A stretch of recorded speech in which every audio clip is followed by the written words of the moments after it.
Welcome back, lads, to another Bannerlord Map making episode. Today we're taking another look at my new map, Green Lake. For those who haven't seen this series yet, it's basically where I take 5-10 minutes out of my day just to show you what's changed since the last episode. So let's jump in. You can see here I've created a new kind of woodcutter's lodge. If I rotate to the right, you've got the town over here that you've seen before. I've added a small pathway that kind of goes between the two, but I just thought it might be nice to tell the story that the villagers of this town come across the river, get their wood from the trees over here, and then carry them back to the town. You know, we've got a cart over there full of wood. Maybe I should add another one of those over here as well, just to show that, you know, this road is used to transport the wood between the two places. But yeah, doesn't really change much. It's probably just a point that people will be travelling through as they head to the control point, but just saves it looking too samey.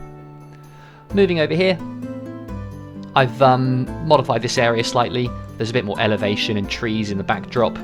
In the last video, because this is one of the spawn points, I didn't like the fact that if the players turned around, they'd see some terrain that maybe didn't look very nice. It looked a bit unfinished. So I've just added a bit of distant detail with the elevation of the trees just to make it look a bit more realistic. Doesn't really add much, and obviously players can't go over there because the border is over here, so it doesn't have to be too detailed, just enough to kind of immerse the player if they choose to look behind them.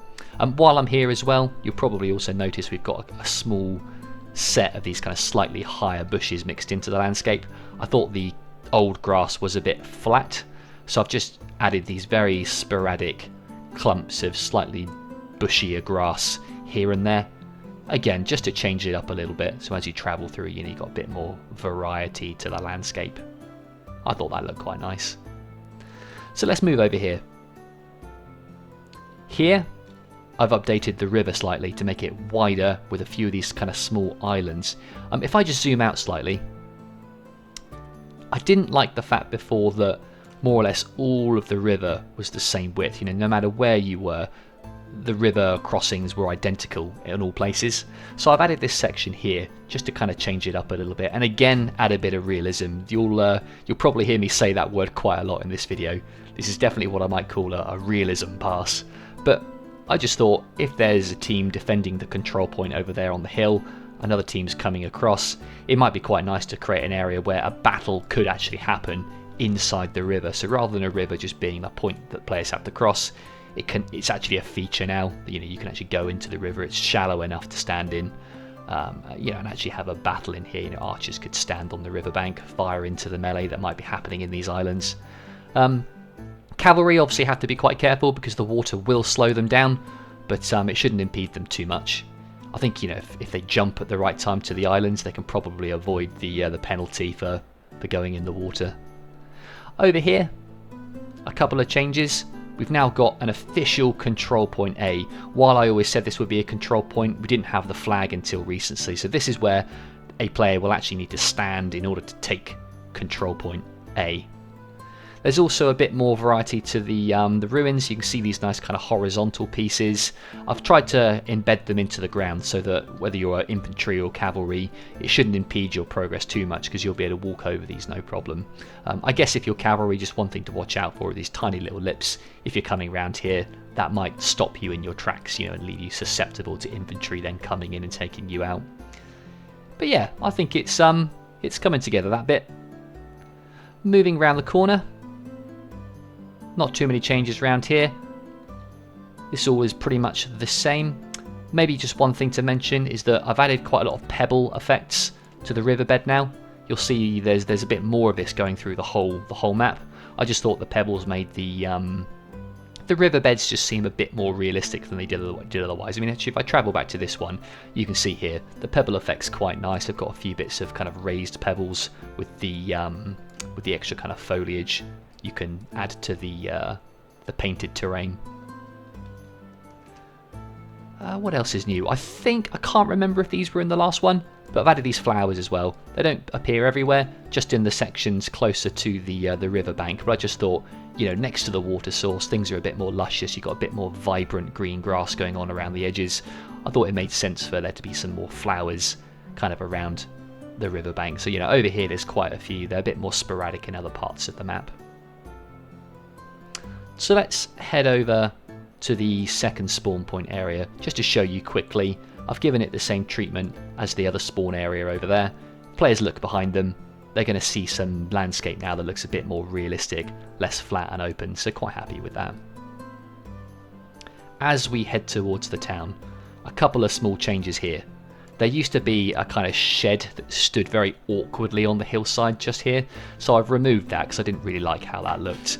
Instead, I've added a bit kind of a stone wall with a flag, so the flag used to be on the bridge over here, I've moved it here. I just thought this might look quite nice as almost like a kind of checkpoint, so imagine travellers from afar were arriving. This might be where their goods are checked before they're allowed to enter the town. Yeah, I thought it looked quite cool. I think I've also added a bit more rock here just so that the cliff face isn't quite so steep. Town, as always, remains fairly unchanged. I think we've got the official control point B. So again, I always spoke about this being a control point, but this is where I've officially added it. So players will have to come here to capture it, and obviously the team trying to take it back have plenty of avenues to attack from to get it. But you know, the defenders do have these nice kind of like central courtyard walls to give them a little bit of defense, I guess. Other than that, the town remains more or less unchanged. So that's the landscape. Let's head over to the castle. So really the only thing that's happened in here is I've had a bit of a details pass. The actual structure is identical, but if I just walk you through the detail that I've added, we've now got this nice kind of gateway into the tournament area.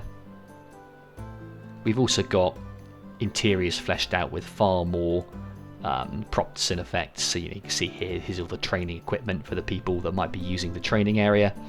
If I move into the house, I think some of this might have been fleshed out in the last video, but I'll just go through it to be sure.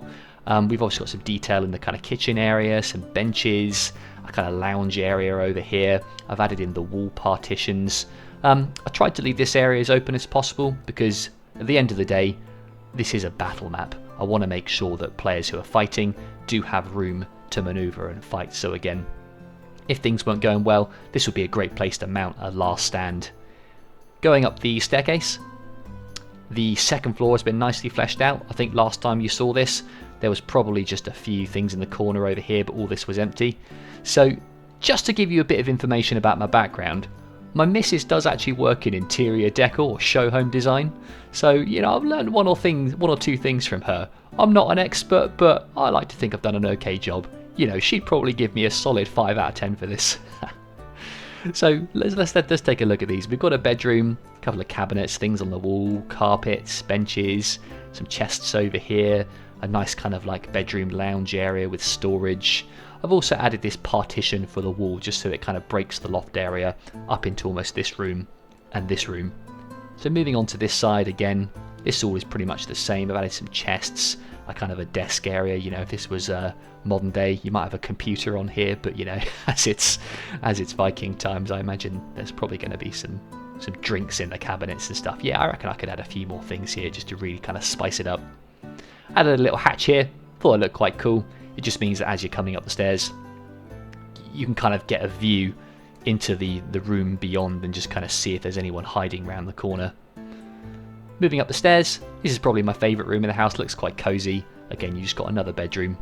Looks almost like a ski chalet, this one. But yeah, I did actually realise since the last one that this little window that kind of leads out into there, you can actually jump through this. So as a player, you can jump over here, get down there. I think you will take a small amount of fall damage, but you know, if you had to escape and had no other option because people were coming up the stairs, that might be a good place to jump out and try and get away and straight out of the balcony over here. Yeah, so looking quite good. What else has changed? I decided in the end to block this door off. I thought there's already quite a few interiors on the map and I didn't really need another one. I mean, maybe a version 2 of the map. I might change this and flesh this out with something, but certainly for now, this is just a hut that you can kind of see into as you go past. But it looks quite nice because it's technically got an inside. It just adds a bit of 3-dimensional space, you know, so it's not just a flat door. See, if you look at this one over here, this is just a painted door. That's not this one doesn't have a real interior, but this one, as you come past it, you know, you can kind of see the backdrop moving past the door. Looks quite nice. Going around here, I've fleshed out the inn. So when I showed you this last, I maybe had the bar area and the tables. I've now got plenty of decor on the walls, some cups on the tables, yeah, some barrels in the corner, storage facilities. Yeah, I just thought as players come in, it's beginning to look like a proper bar now. As before, I have added chairs just because I want to make sure the walkways were as open as possible to allow for combat. I've tested this. The tables are low enough that you can jump on top of them, which is handy. And yeah, I just thought, again, probably won't get much use, but if you were mounting a last stand, you might have some archers positioned behind here, a handful of troops trying to protect the entranceway just to give you the edge if it was looking really close. Like imagine 15 versus 10 people. Obviously the 15 have the advantage, but with this positioning, the 10 could still win. You know, so yeah, could lead to some nice, fun cinematic situations. Moving out here, only a small changes. I've now added some fences to the courtyard. It doesn't really add much. It just means that if fighting breaks out in here, you know, you've got a few fences that you can hide behind to take refuge. So, you know, imagine you're an archer here, firing at people charging down there. You know, you've got a bit of protection. Or even if you're fighting, you're low on health and you want to get out of the action, you could quickly duck behind one of these fences to stop people from getting to you. Yeah, it should be quite nice. So moving over here, we now have control point C in the castle. So players will have to capture this. It's quite exposed, so in order to hold it, you know, you might choose to mount a defense here, or you might also decide that here's quite risky. If you know where the enemy's coming from, you could always hold them at one of the choke points. Just to zoom out and show you, it's obviously a 3 control point map, so you've got control point C, control point B, control point A, the 2 spawn points. So it's pretty even for both teams to get to all of them, which is quite nice. We're almost done, guys, just a handful of small changes still to come. It all basically comes down to this house now, so a couple of small changes. We've got a few more props on the outside. Moving into the house, I've slightly changed the decor just to make it a bit more realistic. Again, there's that word. Downstairs looks more or less the same. I've just changed, you know, there's a table here. Now I've added some benches and some wall decorations. I've also added a little post that comes down the middle. I just thought, I didn't like before how this ceiling just seemed to kind of float there. This now, you know, looks like something's holding it up, which is good. And round in this side, there's maybe a few things on the wall, some buckets, some cups on the table that weren't there before, a little ram skull. Yeah, thought it looked quite nice. So let's move up the stairs. Up here, some small changes, obviously plenty more decor. Won't go into too much detail, but just, yeah, I thought it looked alright. The curtain issue is now fixed, these no longer poke through the floor. I've also raised the height of the ceiling. So in the last episode, the ceiling used to end here, where the door frames were at the top. When I actually got into the map and tested it, I realised that the third person camera was quite close to the ceiling. So, you know, as the player walks around, this is kind of what they see, where half their view is just taken up with ceiling. So by raising the heights, you know, if I go here where the camera probably roughly is, you know, it just kind of sorts out that issue. So they've got plenty of space to look up around. Yeah, so visibility greatly improved from the last one. I guess over here, yeah, again, just a bit more detail than there was before. Some extra buckets, a chair, banner on the wall, that sort of thing.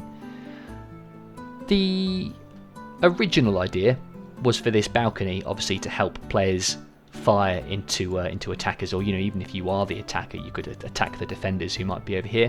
I also realised actually with these windows it's quite good because an army could potentially turtle up inside the building, you know, keep all your soldiers downstairs, all your archers upstairs, and fire out the windows at the surrounding army. Obviously defenders will have to be careful because you've got the second staircase, so, you know, you can't just turtle up. There's kind of multiple ways into the building, so you got the first way, the second way up these stairs, and the third way through this door as well. But yeah, up here as well, because of the elevated height, it just means that we haven't got these awkward gaps now as well, so players who are fighting up here, it just seems a bit more flat, you know, without there being a big drop kind of into this bit, which is quite nice. And the same on this side. I think there used to be a bit of an awkward gap just here. Now, you know, it's kind of level with the stone wall, so players can traverse this quite easily. Okay, so let's zoom out. I think I haven't forgotten anything, but I'll just give you a quick overview of the whole thing. I'm pretty happy with how this is now. I think this is going to be sent to the KOH clan leaders and should hopefully go into testing fairly soon. So I look forward to seeing you guys on the battlefield. As always, if you think I did a good job, please do like, comment and subscribe. Until then, I'll see you in the next one.